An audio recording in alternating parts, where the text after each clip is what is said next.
हमारे अंदर काम बहुत है, वो काम कैसे छूटे, इच्छाएं बहुत है, वो इच्छा वो शांत कैसे हुए। तो ये श्रीमद् भागवत की कथा सुनेंगे तो इच्छा शांत होगी, काम शांत होगा। क्रोध, हमारे अंदर क्रोध भी ज़्यादा है, वो क्रोध कैसे शांत होगा? तो भगवत नाम स्मरण करने से, भगवान संकीर्तन करने से हमारा क्रोध शांत होता है। लोभ, लोभ कैसे शांत होगा?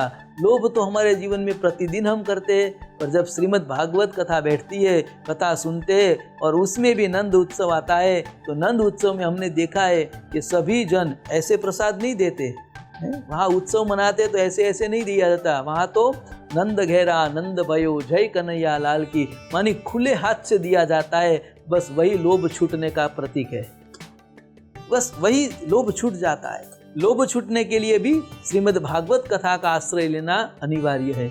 मोह, मोह छोड़ने के लिए, ये मेरे को मोह है, ये मेरे, तो मोह छोड़ने का भी प्रतीक यहाँ पे श्रीमद् भागवत के नियम बताए हैं। वो नियम के अनुसार इतना ही भोजन करना है, इतना रखना है, इतना छोड़ना है। इसमें दान की भी विशेषता बहुत बताई है। तो मतलब अपना मोह भी छूट जाता है। मद मानी अभिमान, श्रीमद् भागवत कथा में सबको नमस्कार करते रहना है, सबको अभिवादन करना है। मानी जो अभिवादन करे उसका मद गल जाता है, उसका मद निकल जाता है, उसका अभिमान मिट जाता है। और अविद्या, अविद्या मानी ज्ञान जो वहाँ से मिलता है, तो अविद्या अवश्य खत्म होना है। अविद्या मानी अज्ञान, अज्ञान रूपी जो अंधकार है वहाँ से निकाल कर वह ज्ञान की ओर लेके जाता है, वो श्रीमद् भागवत कथा है। तो यह श्रीमद् भागवत कथा सुनने से व्यक्ति प्रेत पीड़ा से मुक्त होता है, जो प्रेत को प्राप्त हुआ है।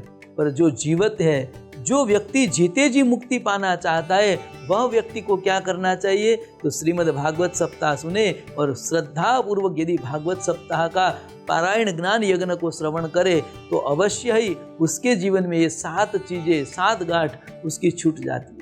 तो ऐसे धुंधुकारी को मुक्ति प्राप्त हुई, 7 वासना छूटी। इसलिए अंत में जब कथा का विराम हुआ, उस समय देवताओं के द्वारा एक विमान भेजा गया और देव के पार्षद वहाँ पे आए और विनम्र पूर्वक गोकर्ण महाराज को प्रार्थना की कि आपकी श्रीमद् भागवत कथा सुनने से धुंधुकारी प्रेत योनि को मुक्त हुए और भगवान नारायण ने स्वर्ग में ले जाने के लिए एक विमान भेजा है। तो गोकर्ण महाराज ने कहा, भाई ये बात तो अन्याय हुई।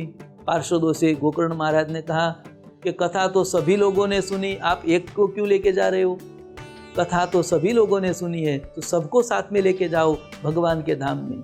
तो कहते हैं नहीं, कथा तो सबने सुनी, पर कथा सुनने के बाद उसका जो मनन करना चाहिए वो मनन धुंधुकारी ने किया है, सभी किसी व्यक्ति ने नहीं किया है।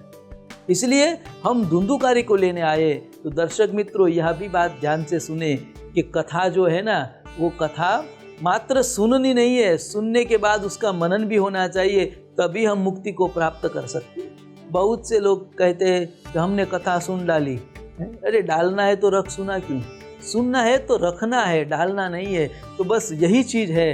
तो यहाँ कथा को रखना है अपने मन में, अपने मनन करना है, और यह कथा जो मनन हुई तो फिर आपको मुक्ति प्राप्त होगी। गोकर्ण महाराज ने धर्मोपदेश करते हुए सभी सभासदों को कहा कि हे सभासदों, यदि आप भी श्रद्धा पूर्वक यदि धुंधुकारी के जैसे कथा को श्रवण करें, मनन करें, तो आपको भी अवश्य प्रभु का धाम प्राप्त होगा। सभी ने संकल्प किया कि हम दोबारा कथा करते हैं और दोबारा मनन के साथ कथा सुनते हैं। गोकर्ण महाराज ने विनंती की, धुंधुकारी प्रेत योनि को मुक्त हुए और विमान में बैठकर भगवान के धाम की ओर गया। और यहाँ पे फिर से कथा आरंभ हुई। गोकर्ण महाराज ने पुनः श्रीमद् भागवत सप्ताह का पारायण किया और उस समय गांव के सभी लोग थे, उसने श्रद्धा पूर्वक कथा सुनी और सुनने के बाद उस कथा का मनन भी किया। और मनन करने के बाद देखा तो कथा जब विराम हुई, तब देवताओं का बड़ा विमान आया और सभी ग्रामजनों को उस विमान में बिठाया और सभी ग्रामजनों को मुक्ति प्राप्त हुई, भगवान का धाम प्राप्त हुआ। तो यहाँ गोकर्ण महाराज और धुंधुकारी की कथा, आत्मदेव ब्राह्मण की कथा हमने सुनी।